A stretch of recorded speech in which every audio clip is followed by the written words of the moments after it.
Okay. Thank you all for what is about to be a very long presentation. So Anthony and I ran some numbers, and to our best guess, The Last of Us Part 2 is 10 to 30% longer than Last of Us Part 1.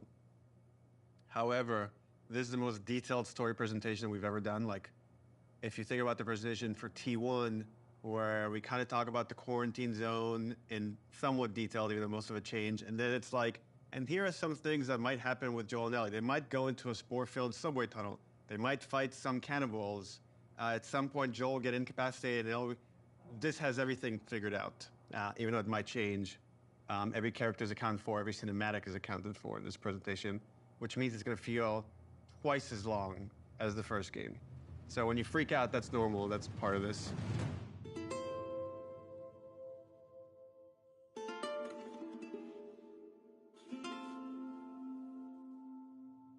Oh, this is about an hour and a half to 2 hours. So hopefully you got your pee break. Okay. So we open on 15-year-old Ellie. This is a few weeks after the events of the first game.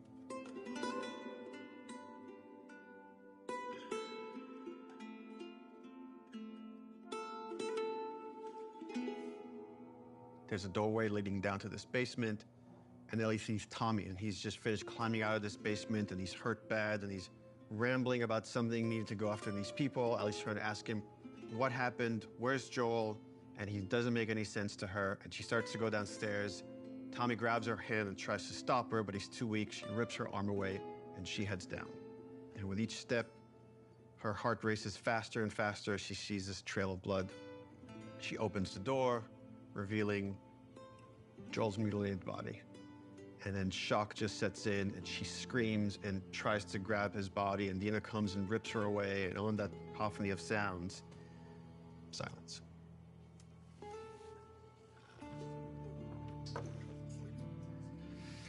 Oh, we're just getting started.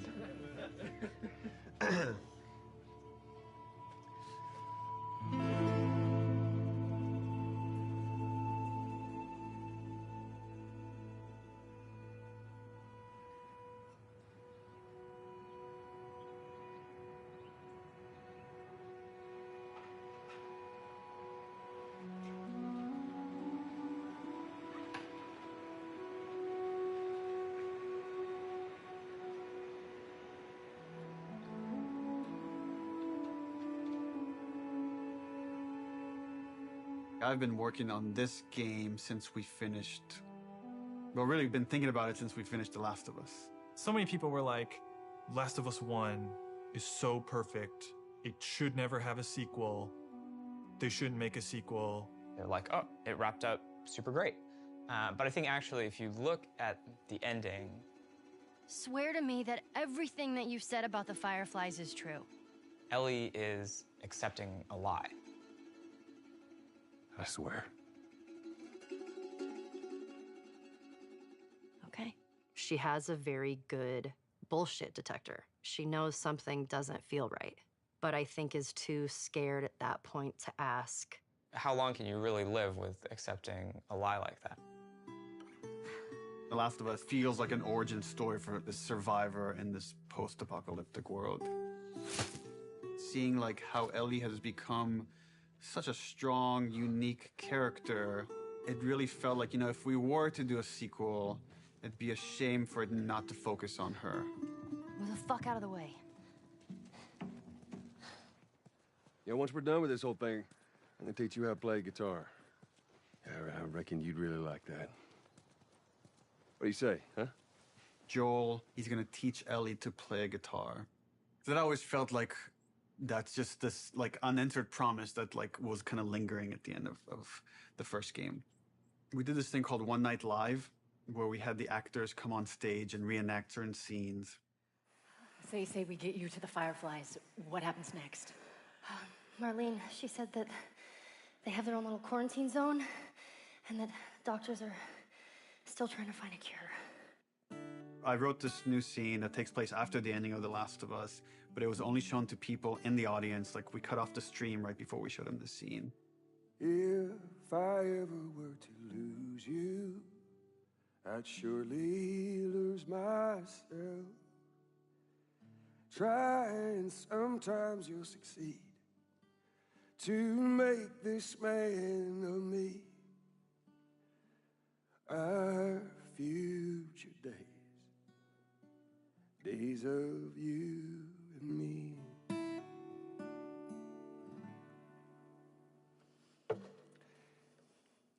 She's yours. No. I don't know the first thing about this. Hey, I promised you I'd teach you how to play. That scene ends with Ellie holding the guitar and playing one note. And that image was so strong in my mind that I'm sure that kind of trickled into this idea of this trailer. So I started working on some concept art, kept fleshing out the story. And as it felt like it was kind of gaining momentum, Uncharted 4 needed all hands on deck. Naughty Dog had always made one game, and as soon as it finishes one game, it works on another. When I started on Uncharted 3, we were starting to experiment then with trying to do 2 teams. After we finished Uncharted 3, I jumped onto Uncharted 4. At some point in time, Uncharted 4 was coming down to the wire, and it's just, we had to shift resources, and pretty much everyone just ended up on Uncharted, trying to finish it up. So I said, okay, before I come on like in full force on Uncharted 4, I just want to capture this trailer. I walk through the valley of the shadow of death, and I fear no evil, 'cause I'm blind to it all. Said I walk beside the still waters, and they restore my soul, but I can't walk on the path of the right, 'cause I'm wrong. During the entire production of Uncharted 4, that's all I could think about. I had a lot of investment in Uncharted 4, but the day we were done with Uncharted 4, went right back to that trailer to wrap it up. Anything for this shot that's still happening? Not in animation. Of the shadow of death. This one feels kind of strong to me. Drawing a lot of attention. Can we tone that down? Yep. Actually, my biggest fear with this announcement is that it leaks early. More than anything, I have nightmares about this trailer leaking early before we get to PSX.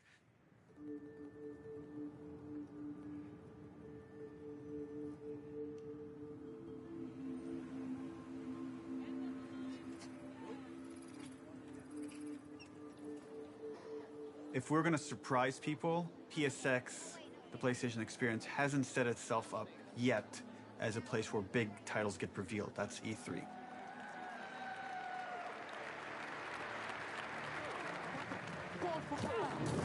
No!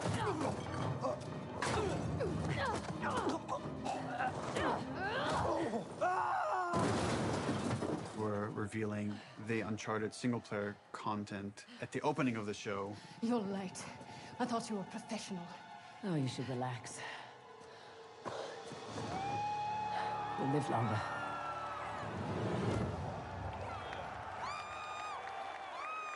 No one's going to expect a second Naughty Dog title to be revealed in the same press conference.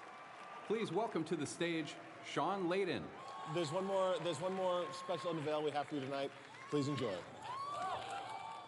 When we first revealed The Last of Us, the Naughty Dog logo came up and the crowd erupted, and it was such a high that that's almost been like chasing the dragon, like wanting to recapture that feeling. Oh my God. Why does this look like The Last of Us, dude?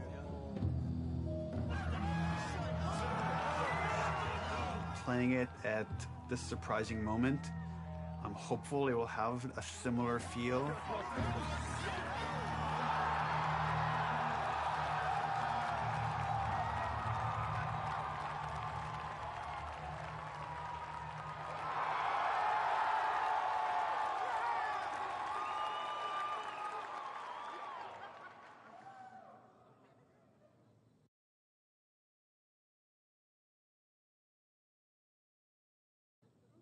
you doing, kiddo?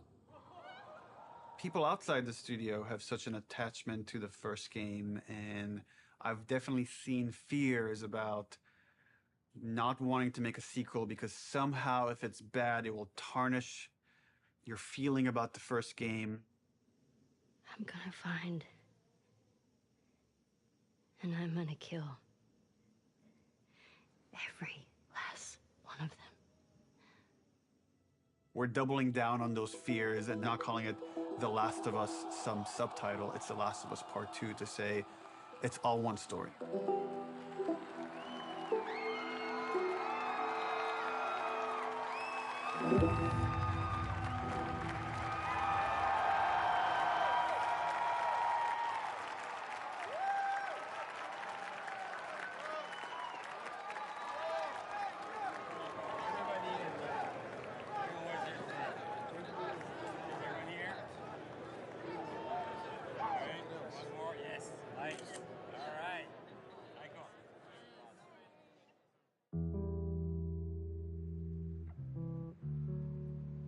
The concept for the sequel had to feel compelling enough, have enough weight that felt like, okay, this is an experience worth creating, worth spending the next 3 years on. I became really intrigued with the idea of the cycle of violence and how, like, certain events would trigger acts of violence that then would beget more acts of violence. It's almost never satisfying. It never brings the person you love back. And despite you thinking it's going to bring some closure, it doesn't. We just need more empathy. Wouldn't it be awesome if we could create an experience that lets you safely explore those feelings? With that theme, all of a sudden everything fell into place and this outline emerged. The whole catalyst for what starts the second game is Joel killing the doctor.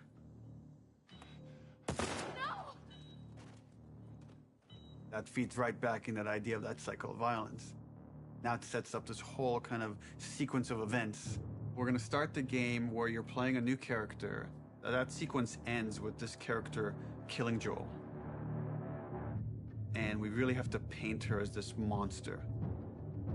Then when you play the next chunk of the game and you're Ellie and you're gonna pursue justice, quote unquote, and you're gonna go kill this entire crew,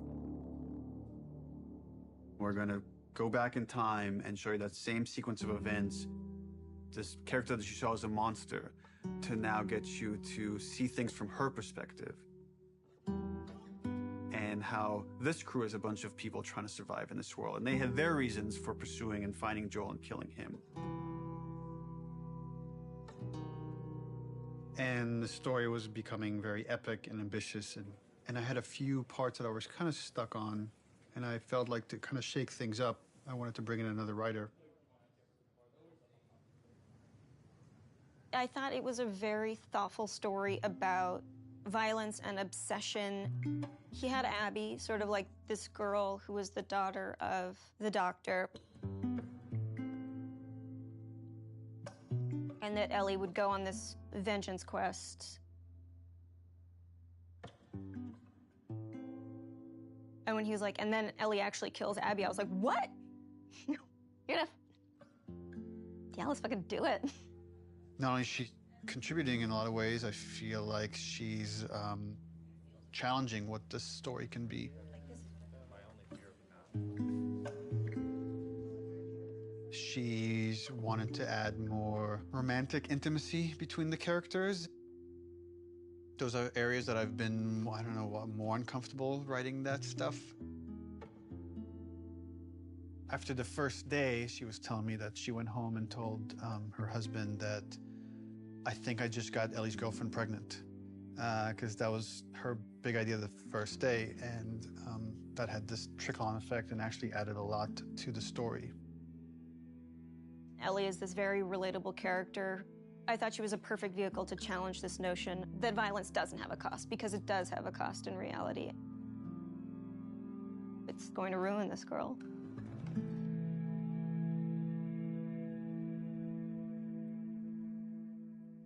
You know, people love Joel and Ellie, and we are about to kill one and make the other one a villain.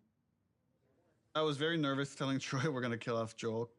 In the first game, he was advocating that Joel should die. When I read the ending to part 1, I was like, you're gonna piss a lot of people off. Let me go. Marlene is the closest thing to a parent that Ellie has had outside of Joel. You just come after her. A lot of people got hurt, and Marlene would be one of those people.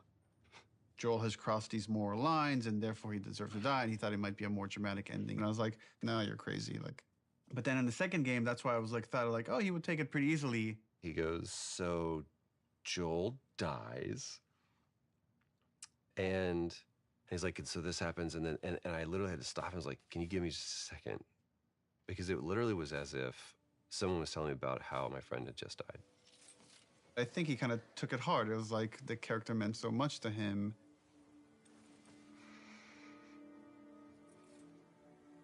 We're gonna kill off this character. His role is gonna be much smaller on this one. All of a sudden, it was, please don't take this from me yet. Ellie is scared to be alone. Everybody that she's loved up until that point, she's lost them. It's hard to imagine the story without Joel dying. Like, you feel that hate, Ellie feels that hate. You're one-to-one, you're on the stick, and that informs the rest of the story. This way, come on!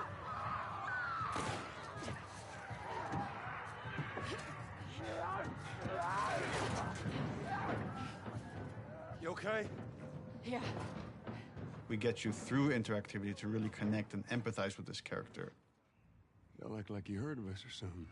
And then make you feel like, I've led Joel to a trap.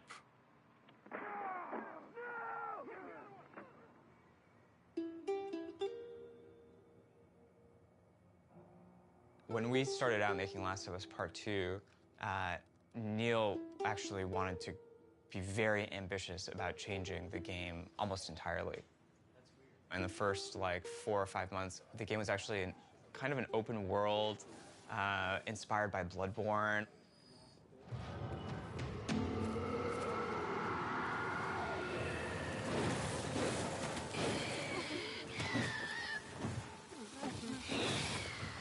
And it was purely melee focused, it was all hand-to-hand combat.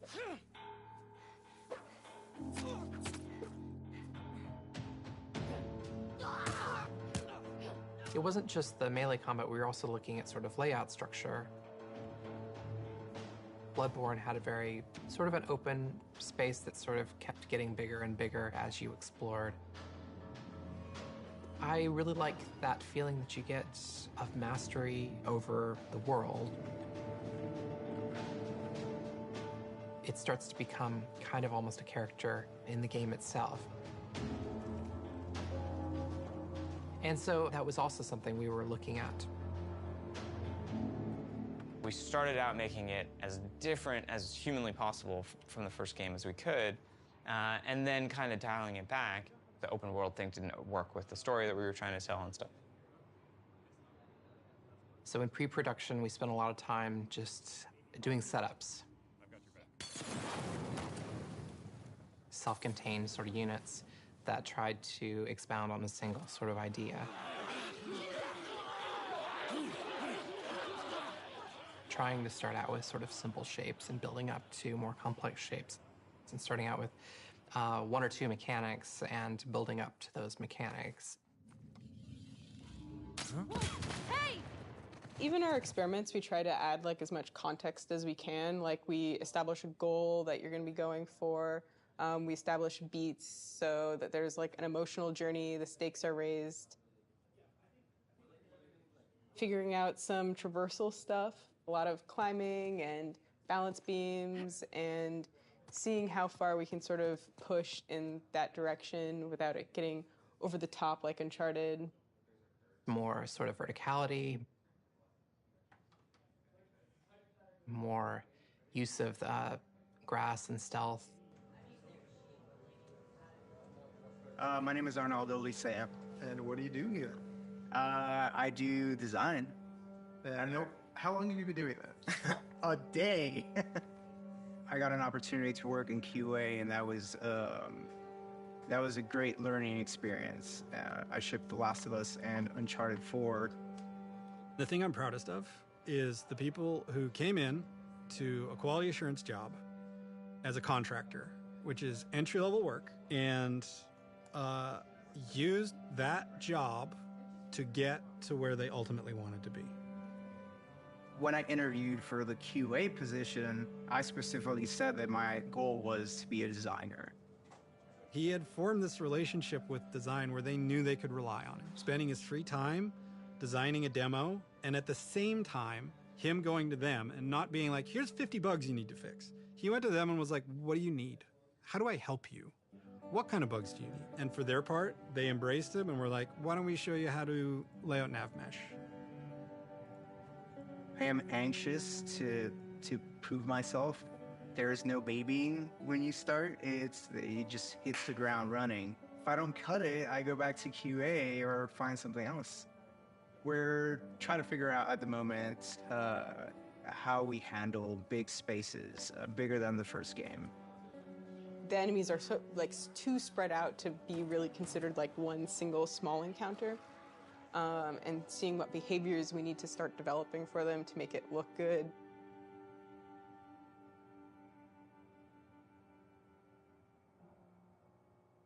The opening of Seattle, that whole section was pretty slow and quite linear in the level design. Let's assume that there's guys in this building, someone's starting to shoot at me from the second floor. So, okay, if I'm on the horse and I'm getting shot at, I can't take cover with the horse, so probably first thing I'm going to do is jump off. And that's slow and clumsy, and maybe we can make that faster. It's like, but once I jump off, I'm going to want to take cover behind something. It's like, okay, I'm taking cover. Now what the fuck do I do with this horse? I assume the enemies are going to shoot at it. If they don't, that's kind of weird. Does Dina ride off with the horse to help it stay safe? Well, that sucks because I'm trying to build a relationship with Dina, and if my partner leaves me, that makes me like her less. I'm like, okay, so Dina has to get off the horse and take cover with me and help me engage with the enemies. Okay, but the horse is still there, so what happens with this horse? Does it ride off on its own in order to protect itself and then come back after? Oh, that feels too intelligent for a horse. That seems a little funny. As soon as there's range combat, the horse kind of makes it fall apart. What if we did this whole sequence on foot? How do I approach this building? Imagine this is more dense with cars and ferns and interesting ways for me to close this distance. Maybe when I get close enough, 2 militia guys come out. I have this little firefight with this front before I could rush forward and go into this building, climb up, and take out the sharpshooter that was harassing me. Really simple, small fight. Now there's tension. Guys can come from anywhere, like from this rooftop, from these windows. And that really inspired us to take some pretty drastic changes as far as the flow, inserting more combat, opening up the layout to give the player more options as far as they explore the city. You can imagine this as being kind of the hub with it poking into streets, and I could go into the streets and explore and find those locations, what we're kind of calling dungeons. So that's the plan. Some of these changes are big, but it got us excited. This feels like a true evolution of T1 as far as going more systemic and giving you options. If there's concern, it's about scale, it's about scope, it's about can we actually build this thing? The scope is always bigger than the last game. It always has been. It always will be, probably. But this scope on this game is something pretty extraordinary. Everyone seems to agree that the thing we're building is going to be cool. Once it's done, it's just that it's such a big game. Our games have become more and more ambitious, and the studio has gotten a lot bigger. When I started here, we were 40 people.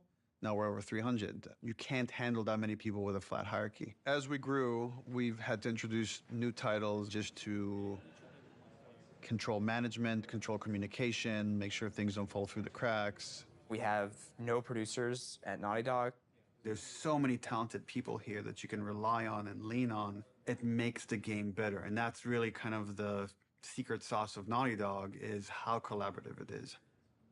You find the right people who really want to do the best they can possibly do, and then you kind of give them the resources to try.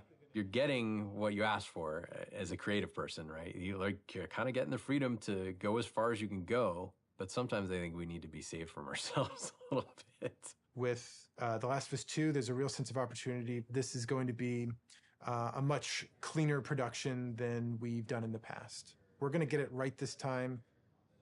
This is the first project that has had the proper pre-production period where we have locked down, for the most part, the story beginning, middle, and end before we started production. That hasn't happened. I don't know if that has ever happened, now that I think about it. It's a very, very messy process, which is, again, why it's a lot of times really difficult to schedule. I think right now we are planning on springtime of 2018. So when springtime 2018 comes around, The Last of Us 2 isn't in stores, you can look back at this and say, well, I guess their plan wasn't exactly set in stone.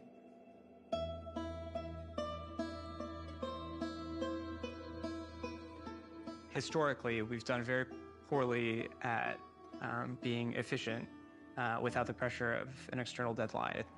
Every time we have some showing of our games, if it's going to be seen publicly, it's got to be one of the best looking playing things in the industry. For example, the first trailer was coming online, and that forced us to define the look of our game, define the location of where the game takes place, define Ellie's look and her age and her hair and her outfit. We're forced to make those choices. We can't just keep iterating because there's a deadline. We want to try and schedule the game using these milestones as soon as possible. Which means we got to keep the marketing rolling, which means next E3, 6 months away, we need to look at a gameplay demo. E3, it's always been the biggest and most extravagant showing of the game industry. There's something special about the energy of E3. We need to figure out what the gameplay is, because right now it's just we've got a bunch of like cool prototypes and stuff like that, so it's scary, but we work well under pressure. We're hoping to be really aggressive and show at E3 2017 just to really kick the project into gear as fast as humanly possible. We want to break it up into a roughly 2-minute cinematic, a flashback sequence that will set kind of emotional context for what will then go into a 5-minute gameplay sequence. We want to do this festival within Jackson. Like there'll be like a live band, and we're just seeing people lively having fun. And for the crowd, are you thinking 30 plus people? Frank says we could do a 30 variation. I think we can make that work with 30. Yeah. Dina pulls Ellie onto the dance floor. Ellie's dancing with her, is making all these guys jealous, and then Dina says, "You want to make them really jealous?" And she leans over and kisses her, and on that, we do a hard cut to Ellie in the middle of the woods. So the idea is we shouldn't see any buildings, just woods, water, ankle-deep water rushing underneath her. What about rain? Are we still doing rain? I haven't discussed it with the other guys, but... That demo that we show externally for the very first time is setting the bar for the rest of development. But the problem is we're also working on Uncharted 4 Lost Legacy. So E3 is June 13th, which means probably we want to be done, what, like 2 weeks before that, which is 4.5 months from now. With Lost Legacy shipping at around the same time of E3, there are shared resources between the two projects. Especially sound and particle effects, so they were all on Uncharted. When it comes to the polish phase, both we're polishing this and that and SPDLC at the same time. I don't think there's any specific item that needs to be worked on, but I think there's going to be programmer time doing both those things. And there are going to be times when it's like this needs polishing in E3 and this needs polishing in SPDLC, and like we're going to have to compromise at times maybe. We kind of just didn't have it at the forefront of our minds that, yeah, they're frickin' shipping a video game. It's literally the hardest part of making the game is shipping it. And we were trying to ship a demo, the second hardest thing you can do, at the same time, and sharing a lot of their resources. So one thing would be helpful is to find out what are the items that you feel like you're most worried about. Like, let's say rain. We could do this thing without rain. So if that helps you a ton, we can make the decision now to remove rain. It would definitely help. How about wet hair? Well, if she's going to be swimming, then can't really get around that, right? What about no swimming? Puts on a cap. I got like a really clear energy of the meeting, which was how do we shrink it? It was such an impossible task.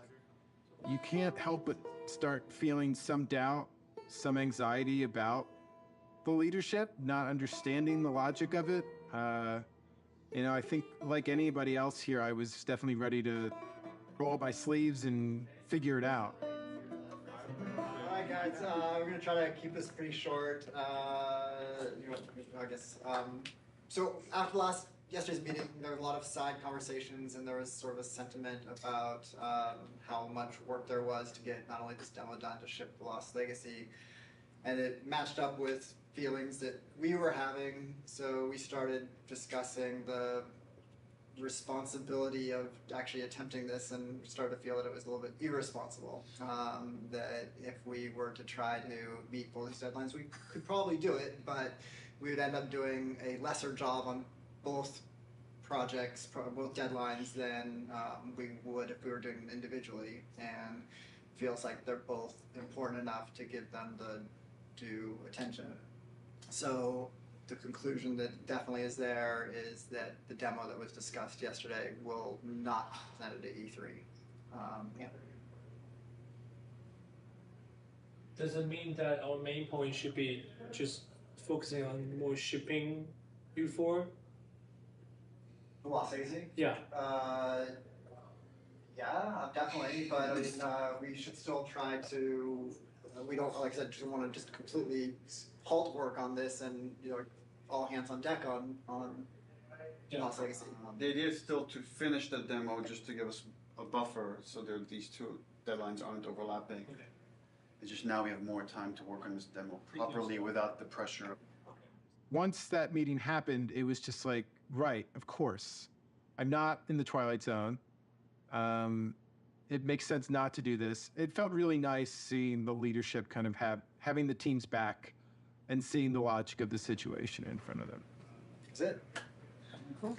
Thanks. Okay, so are you pissed off? Am I pissed off?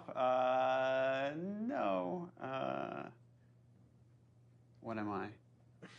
I guess in one sense it's relieved, because there was concern of whether we could hit the quality that we know we need to hit for both Lost Legacies and for what was going to be our E3 demo.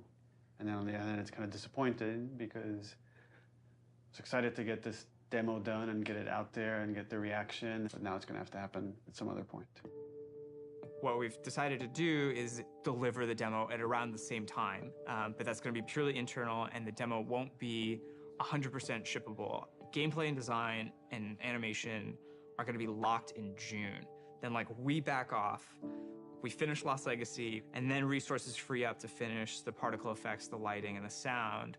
And then we ship just the glossiest, best-looking demo you've ever seen. We burn that to a disc at the beginning of January, and then we don't touch it again, and nobody sees it until E3. It's going to be really interesting to see if we can really, really commit to being done, 5 months, 6 months in advance of E3, and not be tempted to say it could be a little better, let's go back. People are just chatting. I'm writing stuff.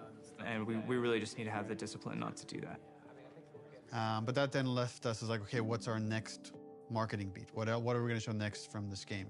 So now we have a new plan where we're going to release a cinematic around PSX time. I think we're going to do it at the Paris Game Show. This seemed like a pretty intriguing scene to introduce Abby. That whole scene is going to be our next marketing beat. And then we're not going to say much about it, about how this fits into the game, where it fits into the game.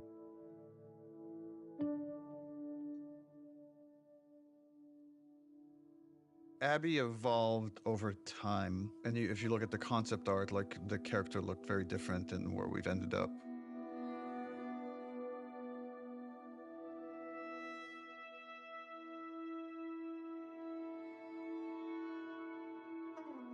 I don't remember at what point we decided to go with someone really kind of muscular and broad. But I remember once the idea came up, it felt very fresh. Once we sort of nailed down the body of Abby, we played around with different ideas of how we wanted to accentuate her arms or not. And there's something interesting in Abby feeling a lot like Joel.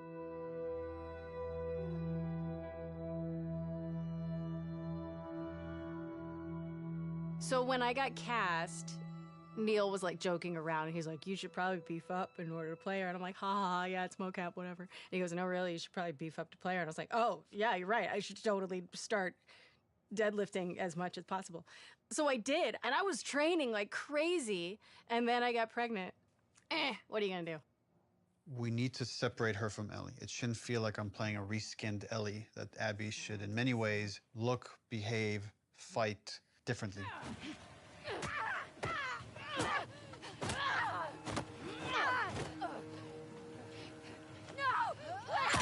So in gameplay, we've discussed, well, she needs to have different upgrade trees. It means we have to make the investment of capturing a whole different moveset for Abby. We can't just remap Ellie's animation onto Abby. Holy fuck. Abby has a fear of height, and there's stuff we're doing with the camera to make you feel vertigo. And that helps build empathy. It makes this character real. We let you both live. And you wasted it. She's aesthetically a very intriguing and iconic and powerful character. Abby, who are these kids? They saved my life. Can you take a look at her? Once she's killed Joel, what is Abby's motivation? What is she trying to achieve? Her redemption is really taking care of Yara and Lev, these two kids that are from a warring faction. You know, she has been taught to hate them. There is an inherent xenophobic reaction to them. It's about saying, can you come to love your enemy? Scars built all this? Seraphites.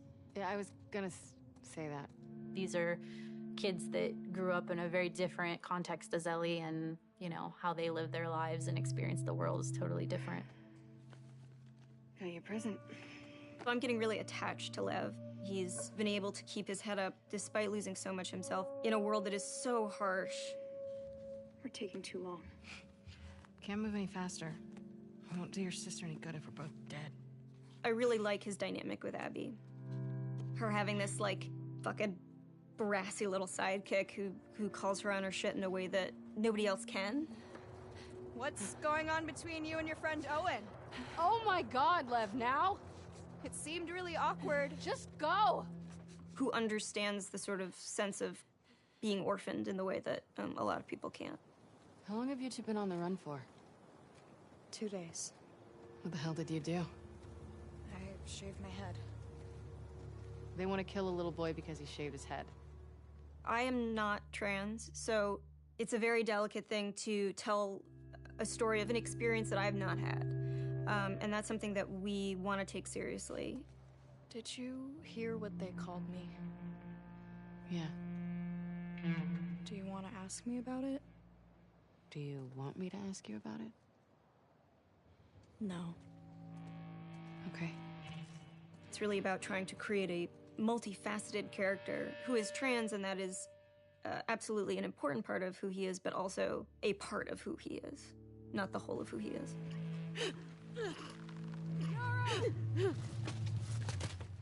As far as the Paris cutscene, I'm pretty stressed out.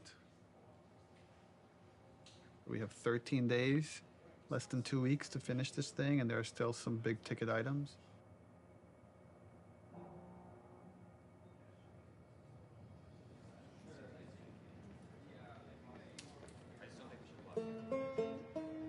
Lost Legacy turned out to be a much bigger project than we originally envisioned, but now that it's done, everyone is now on board.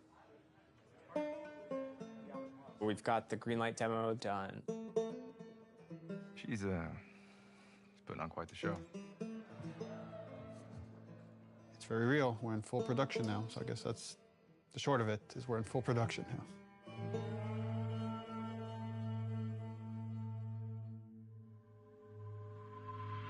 Hey everybody, PlayStation's live at Paris Games Week 2017. We've got a huge show for you starting now.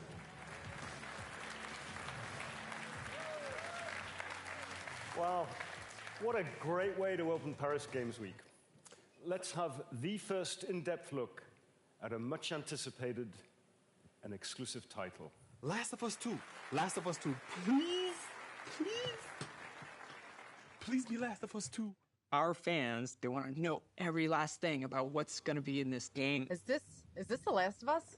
Neil has taken the way, he kind of creates an arc or like this sense of drama, this kind of sense of mystery or like dramatic tension, and crazily has brought it to marketing. I view marketing as part of the game. It's very calculated what we put out there and how we want you to connect different marketing assets.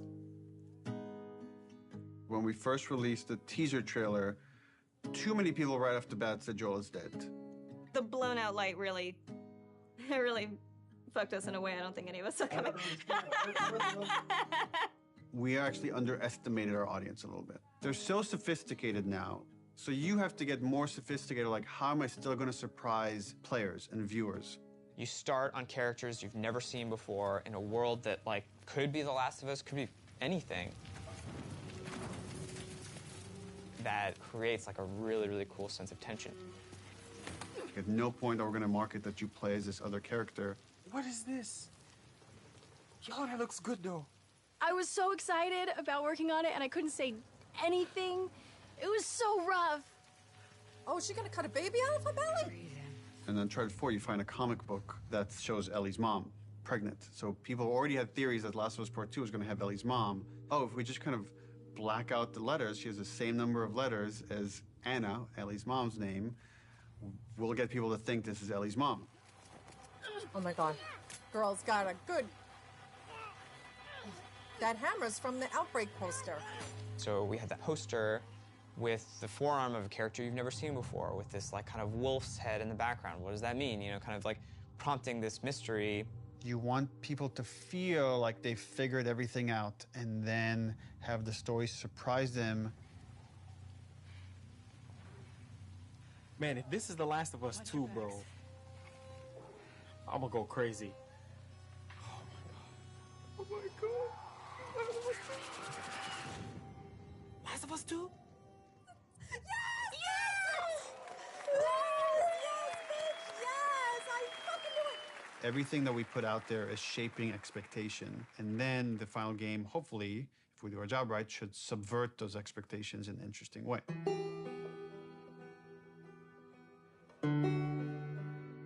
We knew we were pushing boundaries with that cinematic.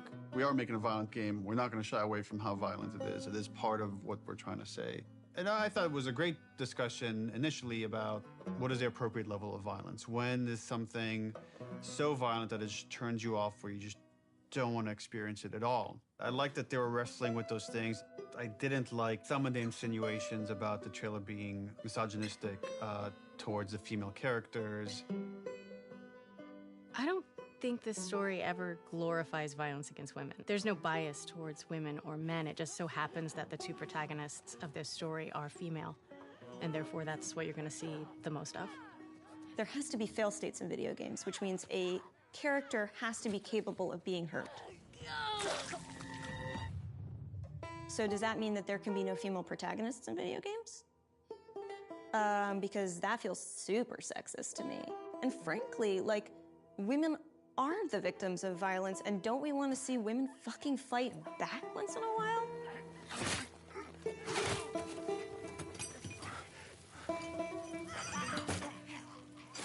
That character, her hand getting hurt, it has consequences for hours of gameplay to come. One article even like asked the question, were any women involved in the making of this? And it's like, yeah, the co-writer, the lead character designer, the lead character artist, all the actresses that worked on that scene. I am so fucking... Here's what I hate about that article. I'm sorry. Do a modicum of fucking research, just a modicum of research, just like a little bit before you put something out there to suggest that no woman could have worked on this because of the level of violence, because there was violence against women, because it is a video game. is so fucking sexist. I like watching graphic violence. Does that make me less female? Like, I like having a conversation about what power is. Does that make me less fucking female? I like working at a video game. I like playing video games. Does that make me less fucking female? Like, suck a dick. Don't put that in. I can't. I can't. Neil's gonna say put it in, but don't. I also don't represent all women, but I represent, like, I can represent this and say, I fucking wrote this. I wrote this. Like, I literally wrote the sentence, and then Yara eviscerates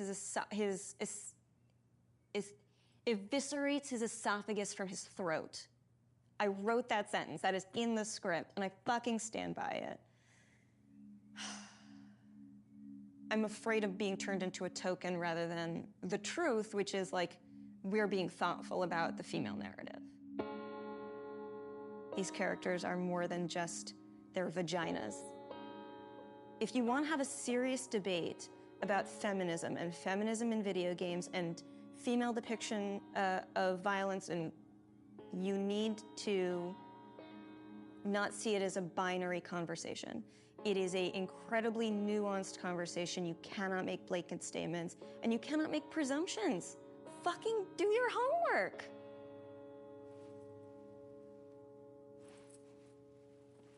I'm right here. I'm tweeting.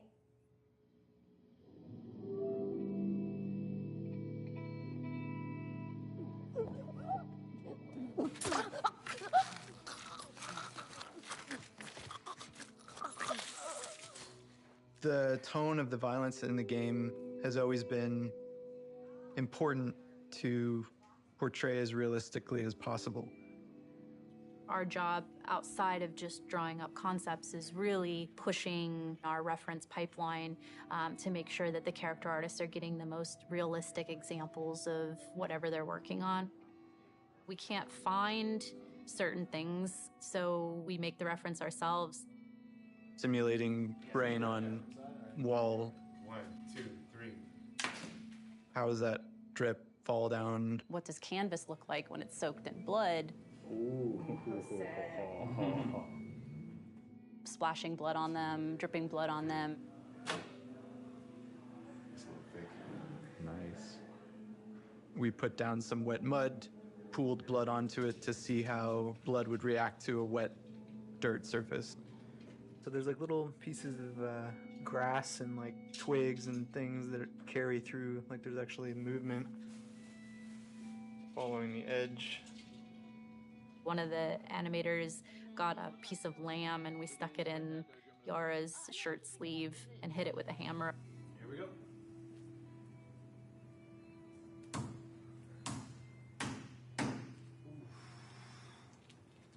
Yeah, we have a break.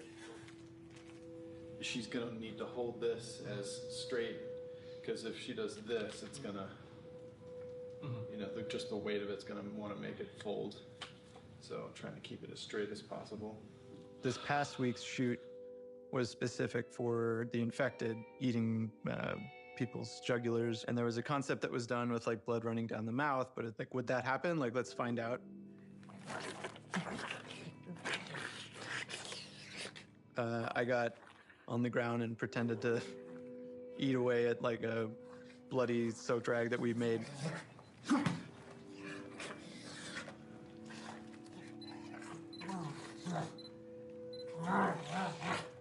It produced some pretty surprising results because like most of my face got covered in blood. Look up a little, John, but yeah. Teeth? People here will go to that length of trying to make sure that things feel as real as possible. Yeah, we do a lot of crazy stuff here. Nobody gets hurt, but it's really hard to see these characters that you spend so much time with and, for lack of a better word, kind of like, you know, birthing into existence, tortured and abused.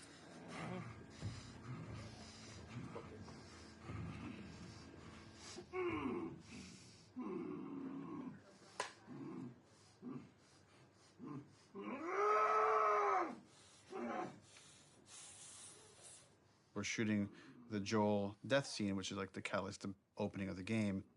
The scene has all of Abby's crew. It's a complicated scene because it's the most actors we've ever had in a single shot. Y'all act like you heard of us or something. It's because they have.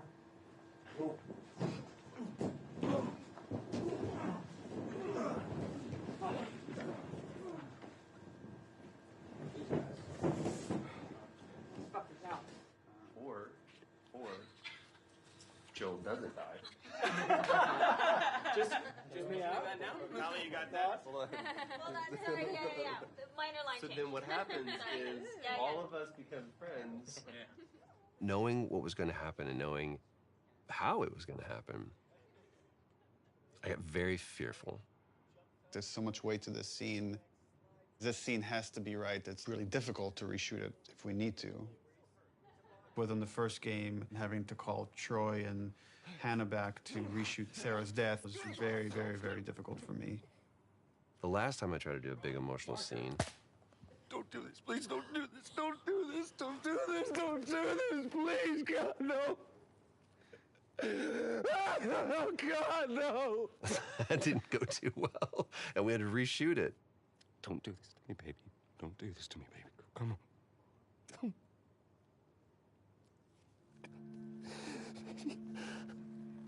How the hell am I going to play this? Like, how are we going to do this? I don't know if I can do this. I don't know if I have the chops. Am I going to put Laura through this? Because I know how hard it's going to be on her. Audio. Camera. Rolling. Take one, Mark. Action.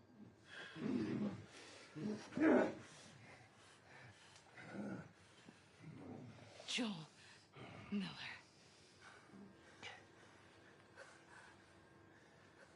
Who are you? Guess. Why don't you just get out whatever speech you rehearsed? Get this over with.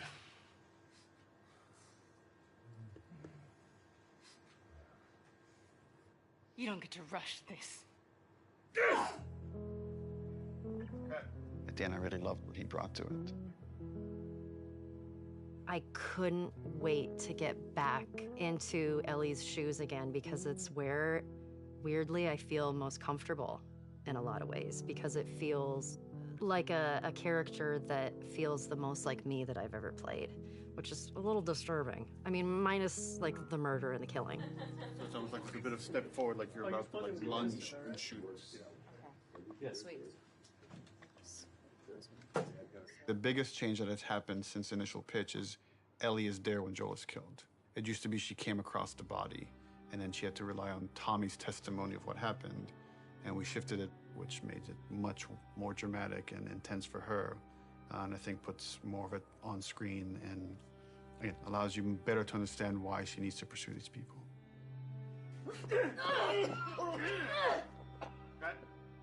The hardest part for me was looking over at Ashley. No! No! Knowing that Troy was gonna not be a part of it as much was really hard. And knowing that Joel was not gonna be in Ellie's life anymore, it was hard. So much of that day kind of feels like a blur because there were so many feelings involved in it. What I had to do, I felt was very, very little. There's one reaction, and beyond that, we're on Ashley. There was no acting. There was pure, raw emotion. I'm staring in the face of that. Joel!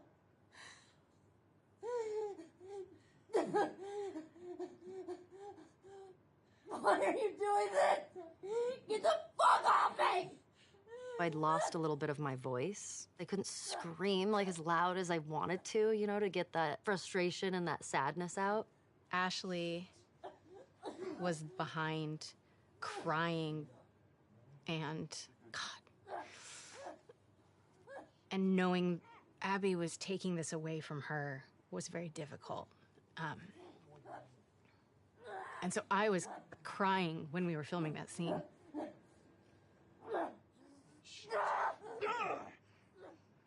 Yes, it was very emotional. You want what I want, right? End it. Now. Wait, please stop! No! No! Joel! Joel! No!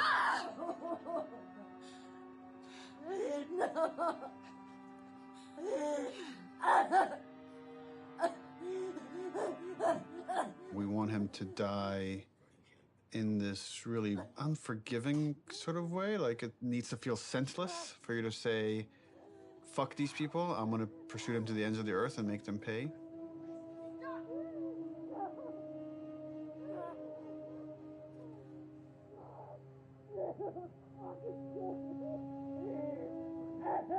If the scene doesn't work with what we captured on the stage, almost nothing we do in post is gonna make it work. Joe will take a pass at the scene, and I'll give kind of high-level notes. But he's doing it without animated cameras, without character models, without environment. And so it's a bit of a guessing game to see if this will work. So I like the concept.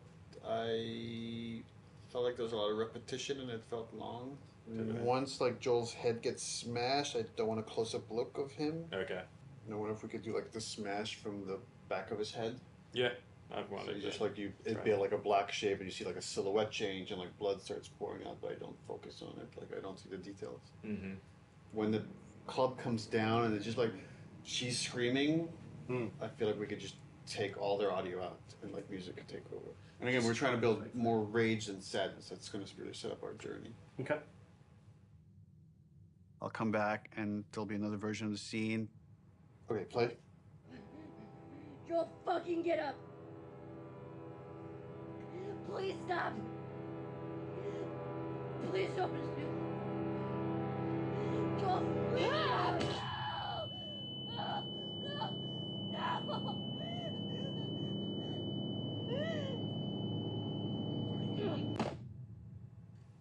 Overall, it's fucking awesome. Like I got emotional just the part where before he gets killed. It feels so fucking tense.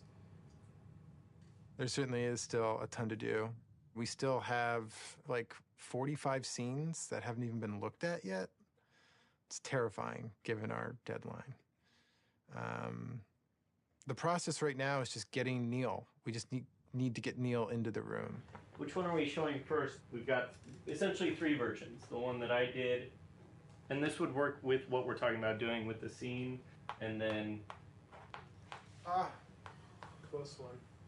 I would probably say There are people standing this with yours the Mel, or I got bad news Mel for you. yours this. He's canceling? He's canceled. But we had the cameras set. He's supposed to come in. He's the Actually, it's good we're getting this on camera. This is what it's not about. This is what it's about.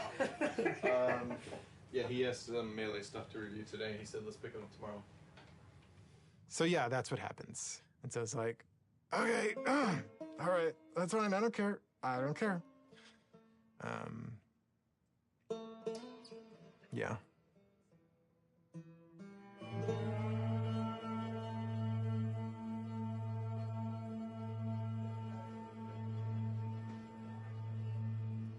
I get called up to Neil's office one day.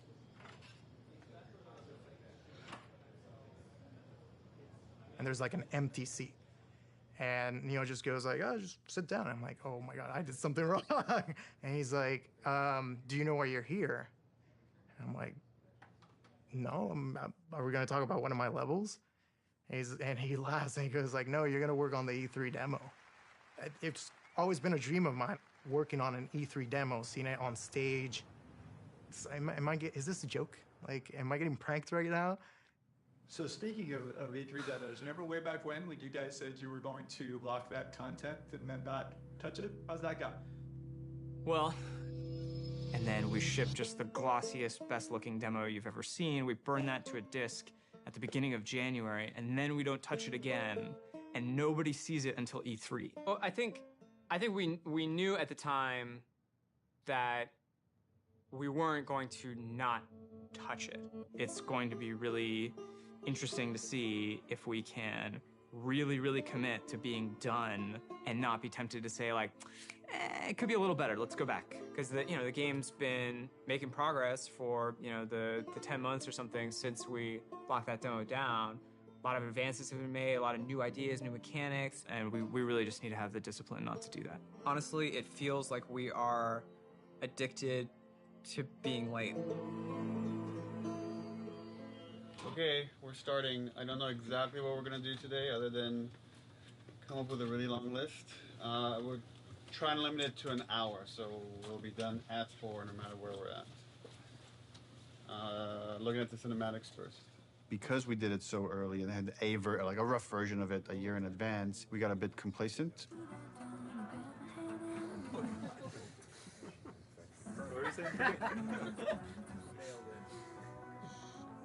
She's putting on quite the show. Sure is. Where are we on getting physics on these strands? We are working on it. So for next time? For next time? Yes, absolutely. We didn't scramble to figure out what it is we're going to show. We had the structure of like the festival going into this fight in the woods in Seattle. But it was harder to build the momentum we usually have. And I think that panic just wakes everybody up, and it felt like it took us a bit longer to get there this time. So then you go in as if to kill this guy, see somebody over there. Oh, breaks 50% of the time, but use your imagination.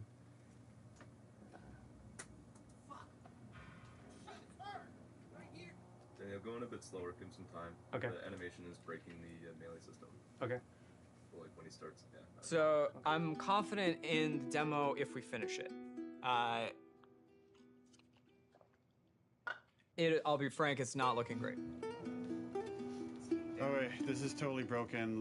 For next week, let's make sure it's all there so we could actually review it. Yep. Okay, thanks, everyone. I feel like this demo is cursed.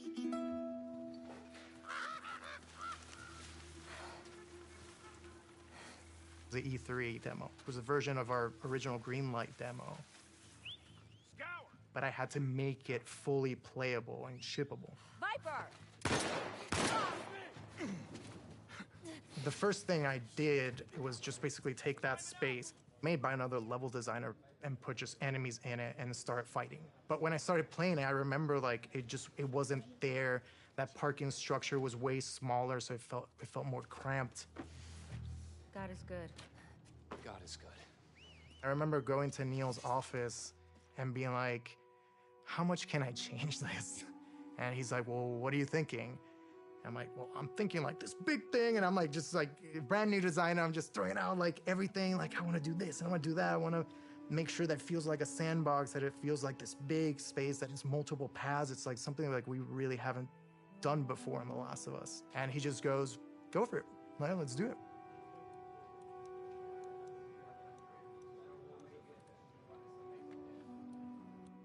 We picked a location in Seattle that essentially is probably the hardest lighting scenario we would have to pull off in the game.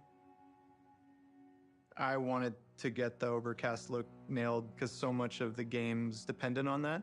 How do we pull off this look? Can we pull off this look? Everything felt a little muted, and we were losing kind of that next-gen quality of our engine. Like for a second, we actually turned the sun on in the demo. But we lost the mood of that overcast kind of blue look. That moment was really rough for me. Just felt like years of my life that potentially would have just been like wasted on this pipe dream of a look. Well, we were struggling, like last summer, it was like a fine balancing act. Is this whole thing just gonna crumble? Like, is the whole direction like now gonna have to change for the game, not just this demo? Have I steered this company wrong? Took some really big iterations and tried some crazy ideas, and we came up with kind of a hack. We talked with the programmers and found a few settings that actually gave us exactly what we wanted. It was really like one thing. We faked the sunlight within this kind of ambient look so we could get some directionality of the lighting. That it was like, oh, if we do this one thing, it actually got us the look we wanted. So like, I'm glad that happened.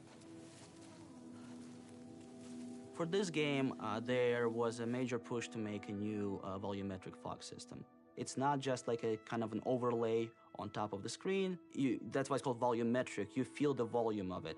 It's gonna be a little bit thicker near the ground, right? Because there, you know, and you will see grass kind of getting through it. Fog also allows you to see the light. Fog adds atmosphere. Atmosphere brings everything together. Now with this game, we did add recently some new tech that allows us to make some of the water drips more dynamic, meaning that if you have a car, you will see a water, follow the glass, follow the hood, and then from the bumper, you're gonna start seeing dynamic droplets. So that was really cool. And then we can now actually also use this technology to drive blood. Now we can have blood dripping and we have water dripping. The water trail can pick up where is it bloody. And if it's bloody, it can change its own color and start dripping more red. And on top of it, we also clear out the blood. So what you will see is you will see bloody area, you will see water trails going down, and you will see the water trails washing out the blood and picking up the redness and going down. Really, really cool. In the E3 demo, we do want to show our next-gen animation system.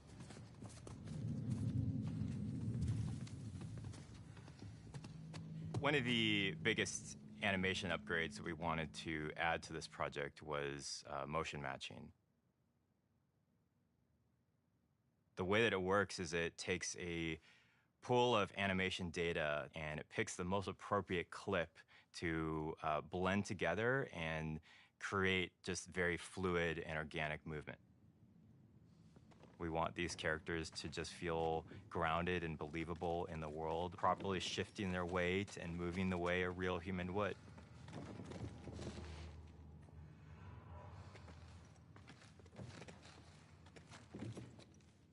In order to capture all of those on the stage, we use something called a dance card, a choreographed set of patterns that the actor can move on the floor. Basically, that's creating this like bank of little pieces of animation. The motion matching system just pulls from that bank all the animations necessary to have them move perfectly in any arbitrary way. When it works, it's like so far and away better than any other animation technique. It's like a quantum leap of the highest order in terms of quality.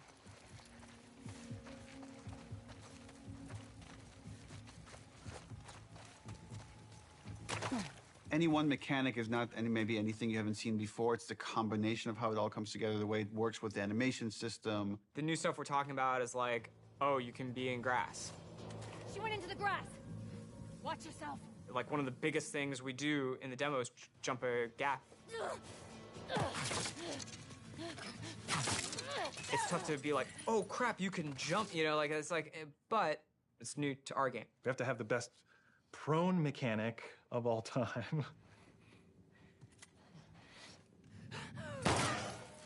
Yeah, no one's ever seen when I aim in prone and she actually like rolls up on her back and aims like this. Like it can never clip through geometry. Being able to rotate 360 in all directions. It can never like do a janky thing when she's reloading while doing it or aiming in water. There's like an IK thing that like lift her chest and head up and then it gets too deep. Now we're in a special prone underwater moveset thing.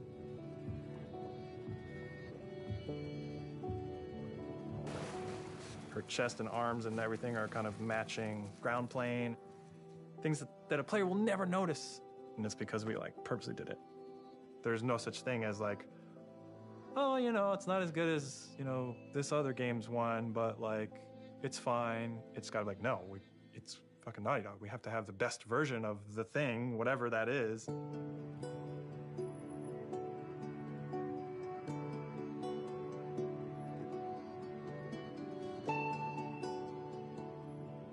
E3 overall was amazing. The press conference was in a very different venue. They usually have them in like these big auditoriums. And this was kind of like, almost like a pop-up.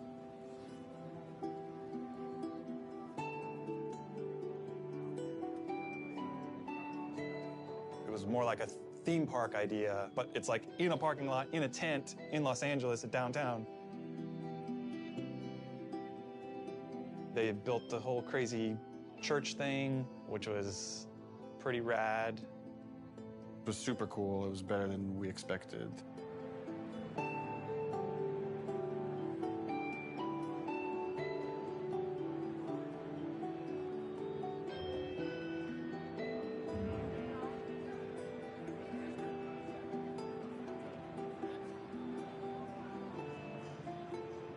You could feel like the tension of people trying to figure out, what is this press conference? What's going on? What game are they going to show here?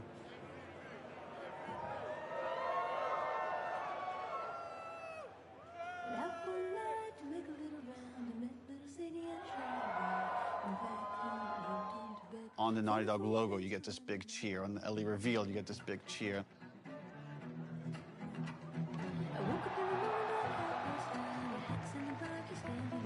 Every moment that we've constructed and planned, like, meticulously for really a year now, hit the way we wanted it to hit. Maybe they're jealous of you. I'm just a girl, not a threat. I think they should be terrified of you.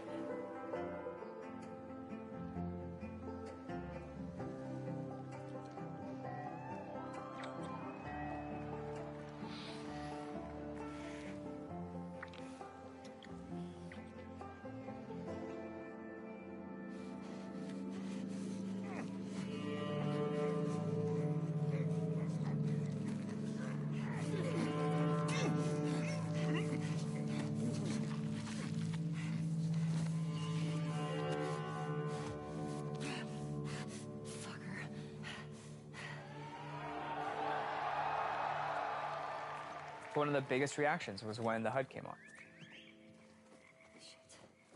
They looked at that forest and thought, there's no way it can look this good. Like, that's impossible. But when we flash the HUD and be like, yeah, that's it. This is the real game. People are not ready for this. Like, this is gonna fuck you up.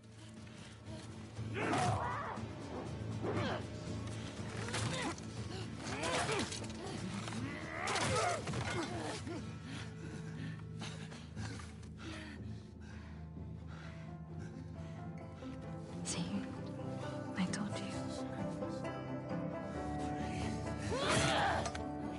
They should be terrified.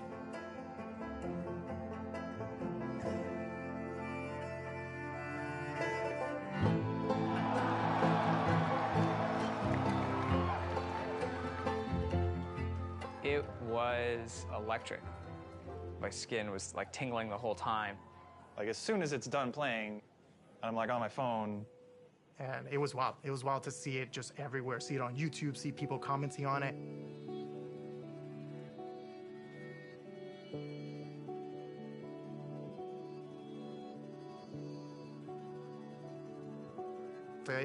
It was a really special moment.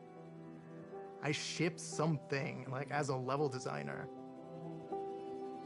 There was such a reaction to the animation fidelity. Holy crap, this is the best looking animation I've ever seen. Are you kidding me? We're on the forums, going through the messages, seeing how much people think it's amazing. Someone's like, sort of cynically, that our stuff was fake. I guess it's kind of a compliment to the animation team for, like, someone to say it's fake when they're working so hard. And right away I responded, I was like, don't respond, don't do anything, like, it's just not professional. I was also a little anxious about it because it's a little fake, you know? Fake is an interesting word. There's an argument that he's right. It's not the final polished game. You can't just play this demo in any way. You have to play it in this very specific way. But before we even show the demo, it's like, let's not put anything in there we feel like we can't do. There was no thing of like, we don't know how we're gonna do that. It was just, we literally just don't have it systemic yet. You know, like systemically, a guy pulling you out from underneath a car, we didn't have that hooked up yet.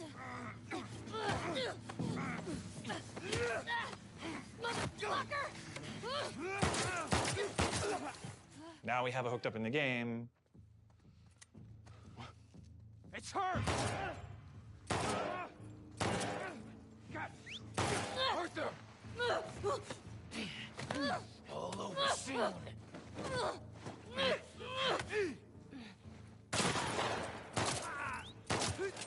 Ultimately, as we're building the rest of the game, if anything feels like it's not the right call for the game, we don't mind changing it. Like, we had certain things in the demo for the first Last of Us where, like, Joel picks up a pistol and takes out individual bullets from it and then pockets it. And, like, we could have done that, it just took too long. So for gameplay purposes, we cut that out. I was talking to other animators and they were like, yeah, man, they think it's fake. They have no idea, like, it's awesome. The same animators who made this demo are gonna make the final game, so, like, I don't know what you're talking about. They were confident, which I'm glad. We knew what we were doing and we knew how special it was. It was a little bit of a microphone drop to the industry. And for many, it was inspirational, and they were excited to be able to add some of those details to their games and their future games. And for some of them, it absolutely freaked them out to see this might be the new bar that's expected for other games to follow. Part of me is like, oh shit, like, they're fucking calling us out. It's like, we have to deliver this. Like, we always were gonna, but now it's like people have called us out, so we have to do a full body throw animation when you pick up a bottle and you're running, and not just a partial animation because that guy fucking called us out.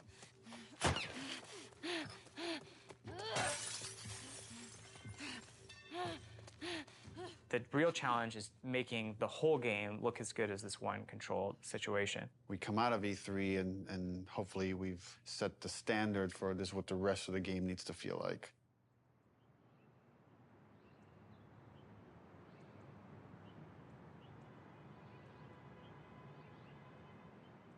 When you already know exactly what you're supposed to do in the game, you've memorized everything, it's hard to have a true experience with it. You have to bring in people from the outside to play it fresh.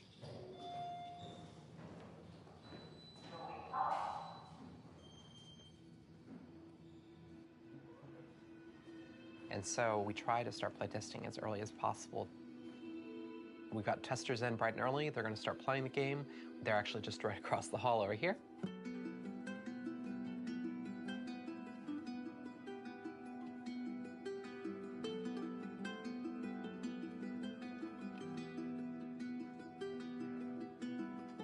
It is a fire drill.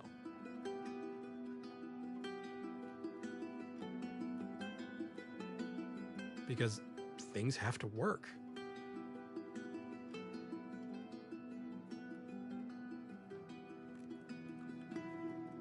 So I'm currently watching the 10 people that we have in at the moment focus testing. We've got all of their screens up, so I can kind of watch all of them at the same time, generally keep track of any kind of recurring patterns or how long people generally take in certain areas. They do things we haven't thought of. And it really shows us where our holes are. It's like, maybe I should change this. Maybe I should try that. This player's pretty lost, trying to figure out this puzzle here, and they're trying to jump on a truck. He's got a really awesome solution here where he's putting this plank on a dumpster, and now he's moving the dumpster around. So we'll probably have to go in there and try and fix some of that stuff up, but we'd rather figure that out now than in 6 months. For things like puzzles like this one, that although they're figuring out the puzzle, they're actually not doing it in the kind of order that I'd like. What would be better is if they came into the space and realised, okay, that's the thing I need to be climbing up to or getting to, and then they can kind of work backwards from there and go, well, if I need to get there, how do I get up? Oh, I can get up on this thing. It's quite heartbreaking when you see people who are really confused or don't get it, and it's something you think it should be obvious, but it's not at all. But it's good data. We've had a few people on the team that have been really passionate about making our games even more accessible for people with different kinds of disabilities and making sure as many people as possible can experience our game. Accessibility is something that really touches a lot of people. As we get older, pretty much all of us are going to have probably some sort of accessibility need. It's important to welcome people with disabilities into all of our public spaces, into our shared culture, and that video games are a rich part of that. I love this, that you don't have to have a 2-button feature to keep her crouched down. This is awesome. I love that. Brandon Cole, he said, I heard you announce this game. What do you think about the possibility of someone like myself being able to play it? And Brandon is blind. I hadn't really thought about that before. I don't even know if that's even possible, but I want to try because that sounds interesting. If you click on the L3 button, it turns the screen and the character towards your next objective. So you're able to sort of instantly flip. It was very much inspired by the talk you gave last time you were here. I figured. Hopefully that's a beautiful thing. We had this feature that let you navigate along the golden path. And we also had this other feature. You could like put out this sonar pulse and you'd hear where all the items and enemies were located. But Brandon was playing that and was like, this navigation feature is great, but I don't want to just follow the golden path. I want to navigate to other things. It kind of occurred to us like, oh, we can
combine these two features. We can let you scan for items and then navigate to that item.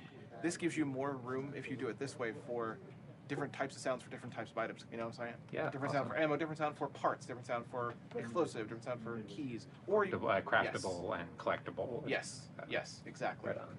But since we want to hunt for secrets, just like anyone else, you're also going to want to know that, hey, there's something way over there. Players with disabilities still want to have challenge. It's not about just making an easy mode. So what happened there was an auto vault. So you pressed into a wall and it automatically vaulted. I feel happy about this.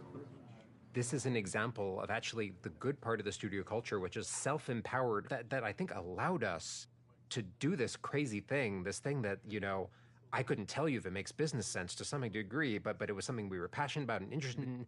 It was a way we saw we could make the game better. It was something we saw we could like push the frontiers of, and we went with it. Studio leadership was supportive of us, but this really was like a bottom-up kind of initiative. Yeah, absolutely. And I think that early success really helped to build momentum for the rest of the project. Shielding everybody from the cost, from the budget of these decisions helps them focus on their discipline. Don't worry about money, worry about making the best game possible. Trust that there are people at the top that are looking at the budget and considering that. At a certain point in the project, we start offering dinners to the team. And it's kind of like an acknowledgement of like, okay, there's a lot of hard work to get it done.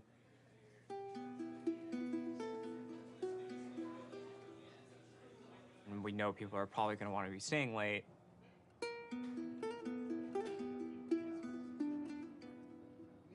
Now we are crunching. This is crunched.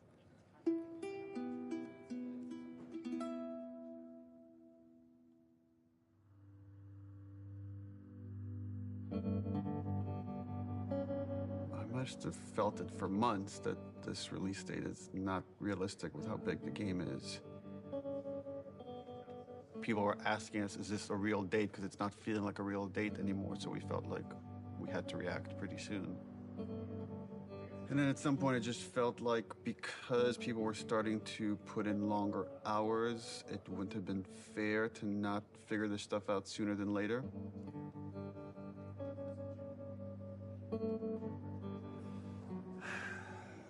We're never gonna finish this game. If you work hard for longer, that could have a toll on you. We tell everybody, pace yourselves. It's like, it's a marathon, it's not a sprint. We settled on a February release date. Leave some gas in the tank. Right now, we are dancing a very intricate and dangerous dance. We have something like 6 months left to finish the game. And we are also showing a demo to the press. The longest playable demo we've ever done. 2 separate levels of the game. A level towards the beginning of the game where you play with Dina on patrol outside of Jackson. And then the second part of the demo is in a level that's super duper challenging. Ellie by herself, murder mode. So what we're doing for the press in 9 weeks is really those 2 levels of the game. It's unlikely that we're going to need to touch them again until the game ships. That was really the only kind of demo that we could do at this point that would still help further our production goals as well as give us this like marketing boost that we need. The more we talked about it, the more we convinced ourselves, okay, this would actually be a good time to just put out a trailer. Building these 2 major demos and a trailer next to the rest of the fucking game. And it felt impossible early on. I mean, it's the thing that's always hard for us to polish. You review these things and we're looking at all these tiny details. It's like, even that shot of Jackson is like, where should the trees be? How much fog should it be? How much sun should it be? How should the sun hit the clouds? How we get all these civilians, the kids, do they have the proper gear? Are they wearing the right clothes? Is the tractor leaving tracks on the ground? That kind of crazy detail can only come through all these departments coming together and rising to this occasion to achieve that kind of level of quality.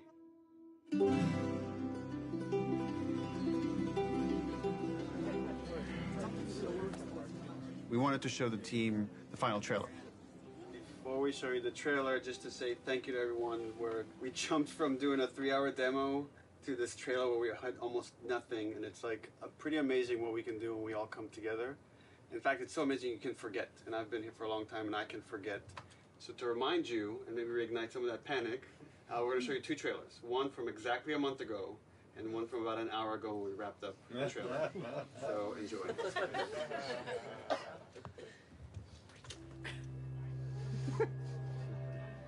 Look who decided to join us. All right, you all know the drill. Tina, where are you?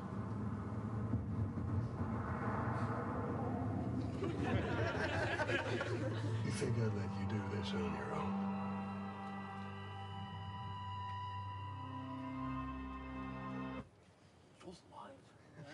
It only gets 1 clap. Keep in mind, this is what the whole game's going to look like. We're going to make it this awesome.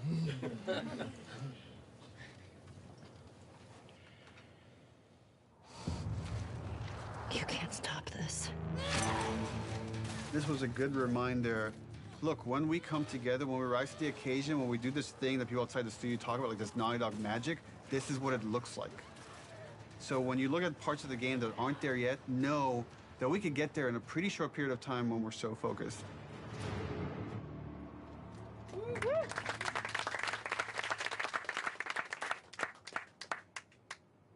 The date was the scariest part of it. We got the trailer done. We're back to it.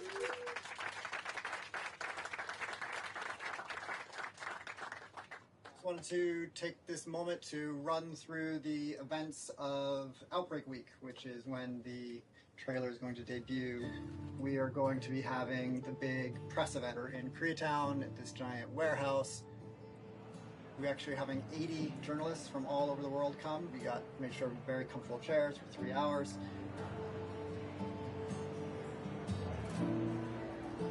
Outbreak Day is the day the outbreak happened in the United States in 2013. In real life, we celebrate September 26th as Last of Us Day.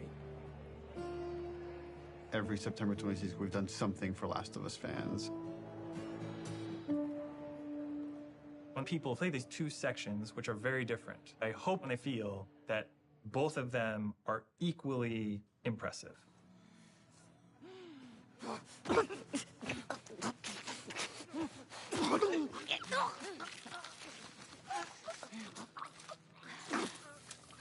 When you play that first demo, you're like, that was incredible.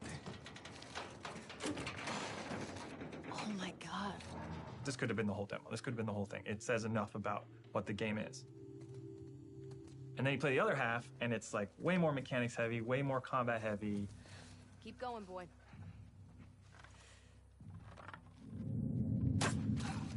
There. In the highest level of how Naughty Dog is perceived as a company, it's that we're story first and mechanics second. A lot of it is, I think, proving to the press and proving to people that, yes, we can do both. I want people to walk away and say, this is the best controlling, this is the best feeling third-person shooter. It's on the level of the best action stealth games you've ever played.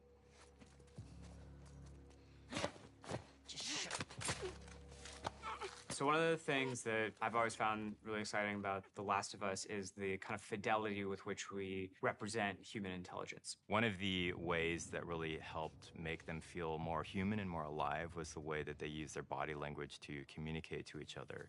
Everybody spread out. We may have multiples.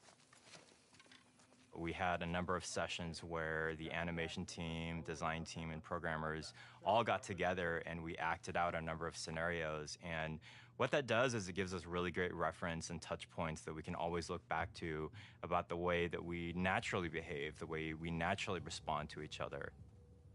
And those are the types of details that we want to weave back into the game. Someone took out...